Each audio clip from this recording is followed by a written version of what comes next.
Hello tout le monde, c'est Agathe de la pensée colorée, boosteuse de confiance et de motivation. Alors, je vous retrouve aujourd'hui pour vous parler de l'importance d'arrêter de fuir qui vous êtes et d'oser assumer qui vous êtes, oser montrer au monde la belle personne que vous êtes. Alors, d'où m'est venue cette idée, grosse synchronicité hier, puisque hier matin, je vous avais fait une vidéo sur l'importance de bien se connaître, de savoir qui vous êtes pour justement pouvoir être vous-même à 100%. Et hier soir, j'ai regardé le film Rocketman sur la vie d'Elton John. Et je me suis dit, enfin voilà, j'ai trouvé ça super intéressant parce que je reconnaissais beaucoup de choses que j'avais partagées avec vous hier matin. Et ce film que j'avais pas du tout envie de voir au démarrage, bon, c'est mon chéri qui m'a dit, allez, on le regarde. J'étais pas très motivée. Déjà parce qu'en fait, je me rends compte, je connaissais pas du tout la vie d'Elton John et j'ai jamais été une grande fan d'Elton John. Je me suis rendu compte d'ailleurs que j'étais incapable de citer la moindre chanson qu'il ait composée, chantée, enfin bon. Et après, bien sûr, dans le film, j'en ai reconnu. Mais voilà, je suis pas à la base une grande fan d'Elton John. Et très vite, je suis rentrée dans le film. Bon, même si au démarrage, c'est un peu comédie musicale et que je suis pas très fan des comédies musicales, mais très rapidement, ça évolue. Et c'est un film superbe avec beaucoup de sensibilité. La coach que je suis a trouvé, il y a plein de phrases inspirantes. Et puis la vie d'Elton John est super inspirante déjà. Bon, à un moment donné, il dit, comment il le dit exactement, je ne vis pas ma vie en noir et blanc. Et ça, j'ai adoré parce que vous le savez, bon, déjà, j'adore les couleurs. Je vous invite toujours à oser afficher vos couleurs, à créer une vie pour justement mener une vie haute en couleurs. Parfois, j'utilise justement le terme d'oser vivre sa vie en technicolor. Donc, le fait qu'Elton John dise, voilà, je ne vis pas ma vie en noir et blanc, ça m'a beaucoup parlé. Et c'est clair que c'est un personnage très coloré. Donc, le film aussi est très coloré. Donc, bien sûr, j'ai adoré tous les costumes très colorés. Enfin, voilà, il est voilà, haut, c'est un personnage haut en couleur, très extravagant.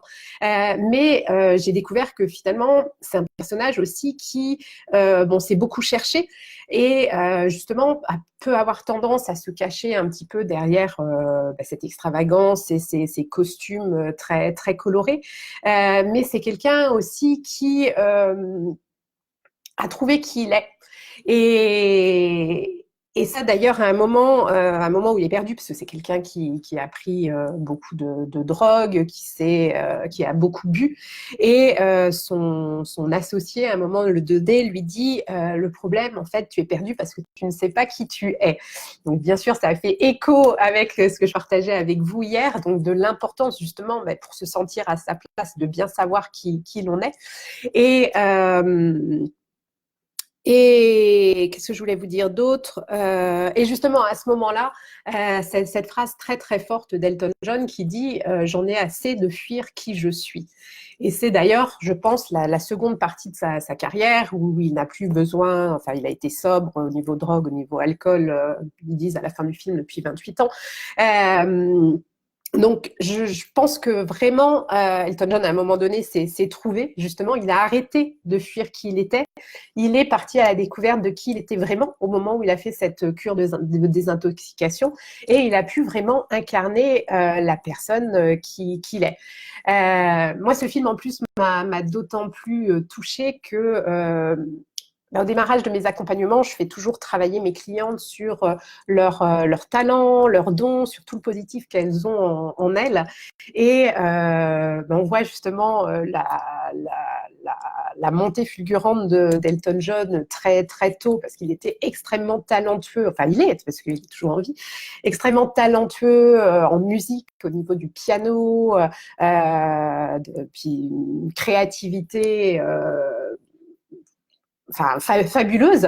Et moi, je suis toujours épatée devant ce genre de don. Parce que alors moi, j'ai fait du piano pendant, je sais pas, une quinzaine d'années. Et, moi, au contraire, je ne suis pas du tout douée et ça a plutôt été un calvaire pour moi de faire du piano. Donc, je suis toujours époustouflée par ces personnes qui peuvent se mettre à un piano et tout d'un coup improviser ou refaire une mélodie qu'ils viennent d'entendre.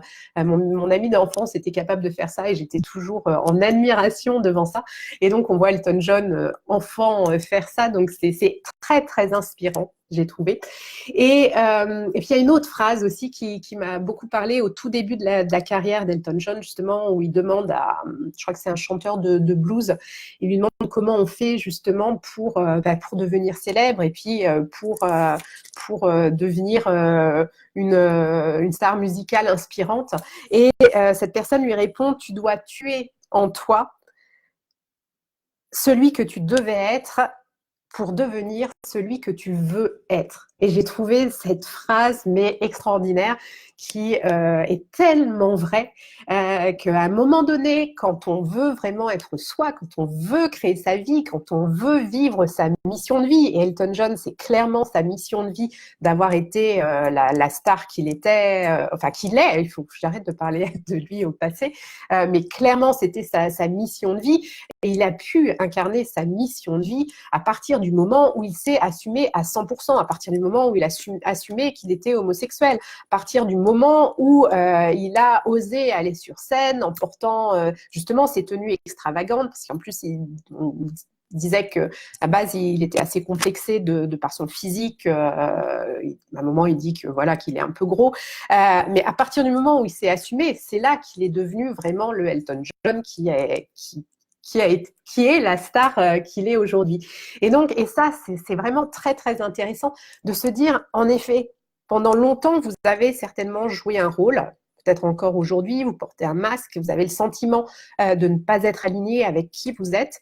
Eh bien, comme je le disais hier, pour devenir qui vous êtes, ça va être important déjà de savoir qui vous êtes, donc d'aller se faire ce travail d'introspection, et puis à un moment donné, de faire le deuil de la personne que vous avez été, que le deuil de la personne que les autres ont voulu que vous deveniez, que la société a voulu que vous soyez. C'est très, très important, en fait, de faire ce travail. Je ne sais pas si vous aviez vu, j'avais partagé, je ne sais pas, ça doit faire deux mois peut-être, je vous partagerai ce que j'avais écrit. J'étais retombée sur une photo de moi il y a 11 ans.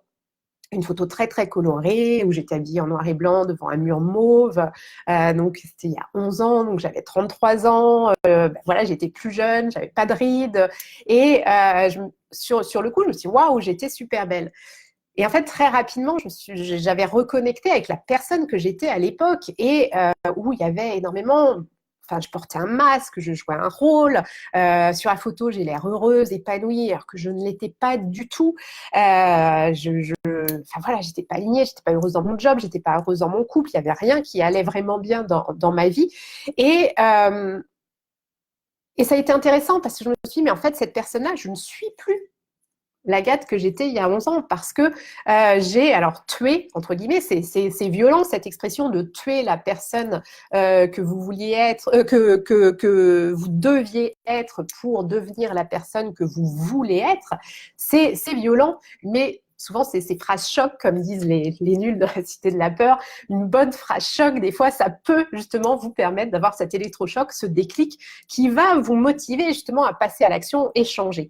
Et clairement, moi, je me rends compte, cette Agathe que j'étais il y a 11 ans, il y a 15 ans, il y a 20 ans, j'en ai fait le deuil. Oui, elle était plus jeune, elle était plus belle que je suis aujourd'hui, elle avait moins de rides, mais j'étais tellement moins épanouie, j'étais tellement pas du tout alignée, j'étais tellement pas à ma place que j'ai fait le deuil de cette personne que j'étais, je l'ai tuée donc entre guillemets, et c'est exactement cette expression, le phénix qui renaît de ses cendres, c'est ça, de vous dire que oui, vous allez tourner une page pour devenir enfin qui vous êtes, vous allez renaître. En fait, c'est vraiment une renaissance à vous-même et ça vaut vraiment le coup, ça vaut vraiment, c'est fabuleux. Et quel que soit l'âge que vous avez, moi, cette renaissance, ce déclic, je l'ai eu à 40 ans, mais vous vous pouvez l'avoir plus tôt comme vous pouvez l'avoir plus tard. L'essentiel, c'est de vous dire que dans cette vie, moi je crois en la réincarnation, donc dans cette incarnation, que vous aurez eu ce déclic et que vous aurez tout fait pour être aligné avec votre raison d'être, votre mission de vie, pour vivre une vie qui est épanouissante, qui vous permet de vous lever le matin avec enthousiasme, d'avoir une activité professionnelle qui vous nourrit, de pas aller bosser en traînant les pieds, de pas vous rendre malade à cause de vos patrons, de vos collègues.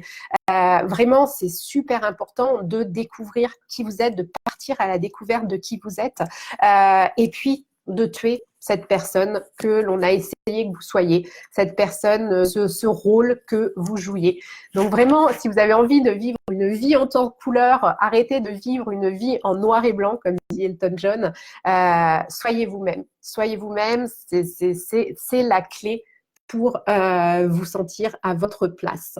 Voilà, c'est ce que j'avais envie de partager avec vous. Je vois qu'il y a du monde, n'hésitez pas à me faire des petits likes ou des petits cœurs. Comme vous le savez, Facebook, YouTube aiment beaucoup. Et puis moi aussi, ça me fait plaisir de savoir que cette vidéo vous plaît. N'hésitez pas à la partager non plus. Et puis, si vous vous sentez perdu, que justement, vous avez cette sensation d'être en décalage par rapport à qui vous êtes, de vivre une vie qui n'est pas la vôtre, de ne pas vous sentir à votre place et que vous ne savez pas comment vous y prendre. Je sais ce que c'est, je suis passée par là. Ils le disent aussi dans le film, ce n'est pas une faiblesse de se faire aider. Quand on est mal, ce n'est pas une faiblesse de demander de l'aide. Voilà, c'est ça même, c'est d'oser demander de l'aide. J'ai beaucoup aimé ce passage également. Donc, n'hésitez pas à oser demander de l'aide à des personnes qui peuvent vous aider. Ne restez pas dans une situation qui vous déprime, qui est inconfortable, qui a des impacts sur votre santé, qui vous empêche de dormir, qui vous donne mal au ventre le dimanche soir ou tous les matins. Non, ne restez pas dans cette situation, c'est possible de vous en sortir. Donc, n'hésitez pas à prendre rendez-vous avec moi pour une séance clarté. Nous passerons 45 minutes ensemble au téléphone, sur Zoom, sur Skype, ce qui est le plus confortable pour vous. L'idée, c'est justement de vous aider à mettre de la lumière, à clarifier votre situation, à identifier ce à quoi vous aspirez et qui vous empêche aujourd'hui d'avancer vers cette vie qui est la vôtre, qui vous empêche d'être vous-même à 100% sans complexe ni culpabilité. Et vous repartirez de cette séance en ayant les idées claires et puis en étant reboostée, pleine de peps et motivée pour avancer vers la vie de vos rêves. Voilà, pour aller prendre rendez-vous, il suffit d'aller sur mon site www.penser-coloré.com. Vous allez dans l'onglet séance clarté, vous avez accès à mon agenda, vous prenez rendez-vous, vous renseignez un petit questionnaire qui vous permet de préparer cette séance et puis qui me permet à moi aussi de préparer notre séance ensemble. Et puis voilà, on se parle et ce sera peut-être le début de votre nouvelle vie, une vie haute en couleur, une vie en technicolor. Voilà, sur ce, je vous souhaite une très très bonne journée. Je vous envoie plein de belle énergie colorée. Prenez soin de vous, puis je vous dis à bientôt. Bye bye.